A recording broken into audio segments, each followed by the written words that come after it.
میں سارا دن روتی آہوزاری کرتی، حضور کے مدینے کی طرف منہ کر کے میں تڑپتی. سال بیت گیا، سال، ایک ہفتہ نہیں نکلتا بچوں کے بغیر.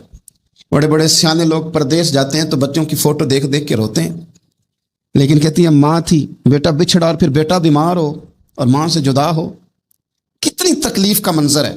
آپ فرماتی ہیں کہ ایک سال بیت گیا اور میں نے کسی کی منت نہیں کی، میں نے کوئی شکوہ نہیں کیا، اس لیے کہ جس حال میں رب و رسول رکھیں. یہ حوصلہ، یہ صبر، یہ توانائی. ایک سال کے بعد میرے چچا کا بیٹا میرے پاس سے گزرا، تڑپتے دیکھ کر کہنے لگا میری بہن تو سارا دن روتی رہتی ہے. تو میں نے کہا بھائی تمہیں کیا بتاؤں، اس کا شوہر چلا جائے، بیٹا جدا ہو جائے، وہ کیا کرے گی؟ فرماتے اس نے جا کے میرے باپ سے، اپنے والد سے، میرے خاندان والوں سے کہا اس کی سزا کب ختم ہوگی؟ اس غریبنی کا قصور یہ ہے کہ یہ مدینے والے کا کلمہ پڑھتی ہے، اس کی غلطی یہ ہے کہ یہ مسلمان ہو گئی ہے، دین حق قبول کر لیا، کیوں نہیں تم خیال کرتے؟ کہتے ان کے دل نرم ہوئے، وہ رضامند ہوئے مجھے مدینے جانے پہ. پھر اس نے کوشش کی میرے سسرال پیغام بھیجے، کب بس کرو، اور بچہ تو چڑیا کا جدا ہو جائے تو وہ تڑپا کرتی ہے، اور تم نے ایک جیتی جاگتی ماں کا بیٹا جدا کیا ہے. وہ بھی نرم ہوئے، رب نے اسباب بنائے، میرا بیٹا مجھے ملا. کہنے لگے تو رہ جا. میں نے کہا نہیں، تم مسلمان نہیں ہو، تمہیں پتہ نہیں نا، میں یہاں نہیں رہ سکتی، مجھے مدینے ہی جانا ہے. اکیلی اتنا سفر، جنگلوں کا رستہ، پہاڑی رستہ طے کر لو گی؟ میں نے کہا میں کر لوں گی. جنوں ویک کے ٹھر دیاں اکھیاں نے تے جنوں ویک کے ٹھر دا سینہ ہے. ربا تیری ساری خدائی چ ایک کی تے شہر مدینہ ہے. کہتی میں اونٹ پہ بیٹھی، بیٹا میں نے گود میں بٹھا لیا، میں سفر کرنے لگی، پر دل میں کھٹکا تھا کہ اتنا لمبا سفر، بیٹا چھوٹا ہے، کیسے کروں گی؟ کہتے مجھے عثمان بن طلحہ مل گئے. کہنے لگے کہاں جا رہی ہو بہن؟ میں نے کہا مدینے. کہنے لگے اکیلے جاؤ گی؟ میں نے کہا جانا تو ہے نا، کوئی ساتھ چلے نہ چلے پر شہر رسول تو جانا ہے نا. آپ فرماتی ہیں میں نے عثمان بن طلحہ سے نیک بندہ کوئی نہیں دیکھا، میرے اونٹ کی لگام تھام لی. جب مجھے اونٹ پہ بٹھاتے تھے نا، اونٹ بٹھا کے چلے جاتے تھے، میں بیٹھ جاتی تھی تو آ کے لگام تھامتے تھے. جب کہیں مجھے اتارتے تھے تو اونٹ بٹھا کے چلے جاتے تھے، میں اتر جاتی تھی تو اونٹ کو باندھتے تھے. سونا ہوتا تھا تو اونٹ بٹھا دیتے، میں اتر جاتی، وہ دور جا کے لیٹ جاتے. فرماتی تھی پھر میرے لیے میرے رب نے اسباب پیدا کیے اور میں مدینہ پہنچی. میں شوہر سے ملی اور لوگوں میرے نصیب دیکھو، میں رہنے کہاں لگی؟ حضور کے مدینے میں، شہر رسول میں، شہر رہ پائے نظر ہوش میں آ. یہ کوہ نبی ہے، میں حضور کے حرم کی زمین اور قدم رکھ کے چلنا. ارے سر کا موقع ہے او جانے والے، مدینے کے خطے خدا تجھ کو رکھے، غریبوں فقیروں کے ٹھہرانے والے. کہتی ہے میں وہاں بسنے لگی. آپ فرماتی ہیں مسلمانوں شاید مجھ سے زیادہ تکلیف کسی نے نہ سہی ہو، پر دیکھو ایک سال پورا میں تکلیف میں رہی، اور جب میرا صبر سال کو پہنچا، صبر کی عمر ایک سال ہوئی، تو پھر رب نے بندوبست کیا. پھر میرے گھر والے بھی نرم ہو گئے، سسرال والے بھی نرم ہو گئے. رب نے میرے آنے جانے کے لیے ایک بندے کا بندوبست بھی فرما دیا. پھر میرا شوہر تک بھی میں پہنچ گئی، مجھے مدینہ الرسول بھی نصیب ہوا. ایک سال میں نے صبر کیا تھا، رب نے مجھے مستقل مدینے کا ٹھکانہ عطا فرما دیا. لیکن جو بندہ صبر ہی نہ کر پائے، جو صبر ہی نہ، جو کہ جی بڑی دور سے آیا ہوں، بڑی دیر ہو گئی، بڑا ٹائم ہو گیا، کب جا کے مسئلہ حل ہوگا؟ وہ جو آپ نے بتایا تھا وہ تعویذ کب اثر کرے گا؟ وہ دعا کب قبول ہوگی؟ وہ فلانا معاملہ کب؟ بھئی یہ ڈیٹ تو آپ کو رب رسول ہی دے سکتے ہیں. بندہ تو کوئی اطلاع ہی دے گا، پیغام ہی دے گا، دعا ہی کرے گا. اگر زندگی میں حوصلہ ہی نہیں ہوگا، اگر آپ کو یہ قرار ہی نہیں آئے گا، ٹھہرنا ہی نہیں آئے گا کسی میدان میں. دیکھیں کچھ ایسی اذیتیں ہوتی ہیں جو اذیت ناک ہوتی ہیں، لیکن اگر غلامی میں آ جائے نا آپ تو وہ اذیت ناک نہیں ہوتی، اس چبن میں مزہ آنے لگتا ہے. کئی درد بھی مزیدار ہوتے ہیں، کئی درد بھی، کبھی زخم ٹھیک ہونے پہ آ جائے نا تو اسے چھیڑو تو مزہ آتا ہے، اس لیے کہ کچھ درد بھی مزیدار ہوتے ہیں. آتش سے کسی نے کہا تو روتا بڑا ہے، اس نے کہا محبوب کی یاد میں تڑپتا ہوں، ابھی تو ایک دل ہے، میرے تو خواہش تھی کبھی دو ہوتے نا تو صحیح کر کے تڑپتا. رب نے دل ایک بنایا، کہتا وہ مزہ دیا ہے تڑپنے کہ میری آرزو ہے یا رب میرے دونوں پہلوؤں میں دلے بے قرار ہوتا. درد میں بھی مزہ ہے، پر شرط یہ ہے کہ لوگ درد میں بھی جینا سیکھیں. ہم نہ آرام میں جینا چاہتے ہیں، پنکھے کے نیچے جینا چاہتے ہیں. کاش کہ ہمیں صحرا میں بھی نیند کا مزہ لینے کا طریقہ آئے، پھر زندگی کے سارے راستے آسان ہیں، پھر اقرا بھی مشکل نہیں. لیکن چونکہ حوصلہ نہیں، صبر نہیں، وہ والا قرار نہیں جو ایک مسلمان سے رب رسول کا مطالبہ ہے. حدیبیہ کے موقع پہ نا نبی پاک صلی اللہ علیہ وسلم نے جو شرطیں کافروں کے ساتھ طے کی تھی نا، حضور نے نور بصیرت سے کی تھی نا، تو انہی شرطوں نے پھر فتح کے باب کھول دیے. ان فتحنا لک فتحا مبینا. ایک شرط یہ تھی کہ اگر کوئی مسلمان مدینے سے مکے آئے گا تو مکے والے واپس نہیں کریں گے، رکھ لیں گے. پھر غور کریں کہ مسلمان اگر مدینے سے مکے آئے گا تو مکے والے واپس نہیں کریں گے، اور اگر کوئی بندہ مسلمان اپنے آقا کی مرضی کے بغیر مسلمان ہو جائے اور وہاں سے وہ مدینے آئے گا تو حضور پناہ نہیں دیں گے۔ تو میرے بھائی، محبوب کی طرف سے آنے والا نہ صرف سوکھ ہی نہیں قبول کرنا چاہیے، دکھ بھی قبول کرنا چاہیے، دکھ بھی قبول کرنا چاہیے۔ ہمارا یہ مسئلہ ہے کہ ہم نہ میٹھی میٹھی کے قائل ہیں، کڑوی کڑوی کے قائل نہیں۔ اگر وہ کبھی دکھ دے نا تو محبوب کا دکھ بھی سکھ سمجھ کے قبول کرو۔ ہاں اس کی طرف سے کانٹا ہے کبھی تو اسے پھول سمجھ کے قبول کرو، وہ چبھے گا نہیں، انشاءاللہ مزہ ہی دے گا، وہ قبول تو کرو نا۔ تو اب حضرت ابو بصیر رضی اللہ تعالیٰ عنہ ایک صحابی تھے، ایک تو حضرت ابو جندل رضی اللہ تعالیٰ عنہ تھے نا، تو وہ تو حدیبیہ میں آ گئے، حضور مجھے لے جائیں، تو نبی پاک نے فرمایا میں نے وعدہ کر لیا ہے، ان کو بھی حضور نے واپس بھیج دیا۔ اور یہ بیچارے نا اپنے آقا کی جیل توڑ کے مکے سے بھاگ کے مدینے آئے، یا رسول اللہ مجھے قبول کر لے، میں بھاگ آیا ہوں، وہ بڑا ظلم کرتے ہیں، مارتے ہیں، تکلیف دیتے ہیں۔ وہ آئے تو ادھر سے نا اس کے مالک نے ایک دو بندے بھی بھیج دیے رکا دے کے کہ یا رسول اللہ آپ کا تو وعدہ تھا کہ آپ بندہ رکھیں گے نہیں۔ یہ آئے اور رکا بھی آ گیا۔ آپ ذرا منظر کو سمجھیں۔ ہمارا تو یہ مسئلہ ہے کہ کہتے ہیں کہ میری 99 باتیں مانی ہیں، ایک نہیں مانی، لہذا میرا تعلق ہی کوئی نہیں۔ لیکن یہاں کیا کیفیت ہے؟ بندہ رو رہا ہے، تڑپ رہا ہے، حضور میں مار سے بچتا ہوا آیا ہوں، جیل توڑ کے آیا ہوں، مجھے قبول کر لیں۔ ادھر رکا آ گیا کہ آپ کا وعدہ تھا رکھیں گے نہیں۔ اب یہ کتنا مشکل مسئلہ ہے، لیکن رسول پاک علیہ الصلاۃ والسلام نے فرمایا ابو بصیر میں نے وعدہ کیا یار تجھے واپس جانا پڑے گا۔ ہوئے ہوئے ہوئے لوگ تو کہتے ہیں نا کہ وہ پیر صاحب نے کہا تھا تو میرا کام نہیں ہوا، لہذا میری بیعت ہی گئی، چھٹی ہو گئی، ماحول ہی بڑا عجیب ہے۔ حضور نے فرمایا واپس جا، لیکن جے کر یار دے نام دا ملے مینا، پھر انہوں چولی پا لئیے مینے نو پنجے سٹیے نا۔ جے کر یار دے نام دا، سامنے والے نے تانا سمجھ کے دیا تھا پر یار کے نام کا تھا نا، اس نے کہا لا صحیح سونے کے نام کا ہے نا، تانا ہوا تو کیا ہوا۔ جے کر یار دے نام دا ملے مینا، انہوں چولی پا لئیے پنجے سٹیے نا، تے جے کر یار دے نام دی ملے سولی، پھر جھوٹا جھوٹ لئیے تے پیچھے ہٹیے نا، جھوٹا جھوٹ لئیے۔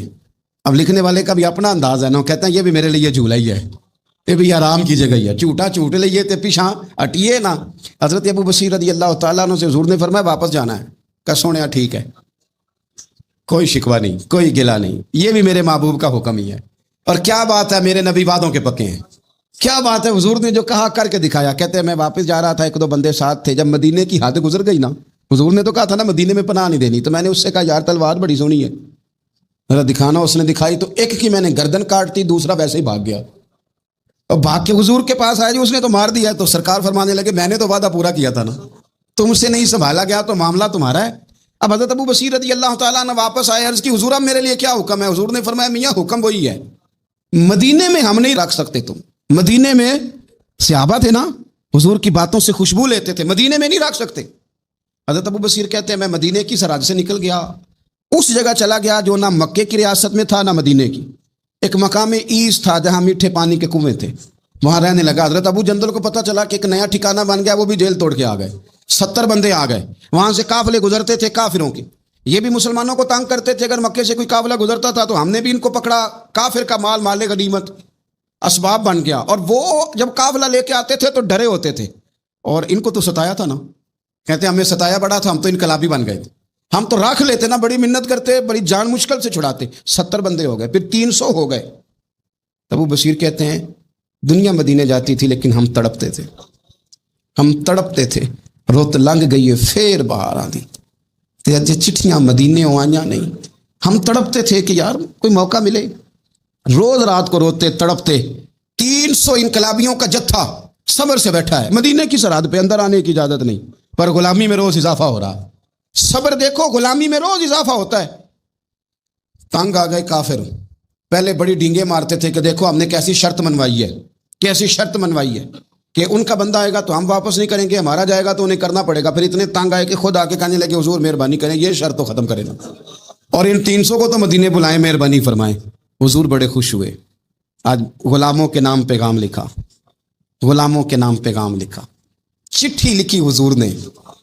چٹھی کس چیز کی لکھی؟ آ جاؤ یار مدینے آ جاؤ، چٹھی آئی مدینے آنے کے لیے، حضرت ابو بصیر کے نام چٹھی گئی، آ جا یار مدینے، آ جا تیرے نام پیغام سب لائی ہے سرکار نبی سے، اور آیا ہے بلاوا مجھے دربار نبی سے۔ پیغام آیا حضرت ابو بصیر اتنے بیمار تھے کہ نزع کا عالم تھا، لیکن اس عالم میں بھی انتظار تھا. اس آخری ویلے اکھیاں میریاں رات تکنا تیرا تے سجنا کچھ بھی نہیں جانا، یہ پا جاویں ایک پھیرا تے سر میرے تے آن کھلوویں تے پھر پردہ رہ جائی میرا، سوکھا نکلے صاحب ظہوری یہ ویخ لوے مکھ تیرا. حضرت ابو بصیر کو نا وہ رکا گیا، حضور کی چٹھی گئی تو یوں چٹھی پڑی، حضور نے فرمایا آ جانا، رستہ کھل گیا ہے، تو آ جا. کھل گیا رستہ. دعا فرماؤ مدینے کے رستے کھل جائیں، کرو نا یار دعا مدینے کے رستے کھل جائیں. کچھ ایسے ہیں جنہوں نے سارے دکھ سنانا ہی مدینے جا کے ہوتے، کچھ لوگ ایسے ہیں جن کے دل اور کلیجے پھٹنے کو آ گئے. دعا کرو رستے کھل جائیں. حضور نے فرمایا آ جا تیرا راہ کھل گیا. حضرت ابو جندل کہتے ہیں میں سرانے کھڑا تھا، حضرت ابو بصیر کے خط پڑھا، مسکرائے، اشارے سے کہنے کہ دیکھ میرے نبی کا خط ہے، حضور کی چٹھی میرے نام آئی ہے پڑھنا. تو میں نے بھی پڑھی، پہلے روئے پھر کلمہ پڑھا، پھر میرا ہاتھ تھاما، روح ہی پرواز کر گئی.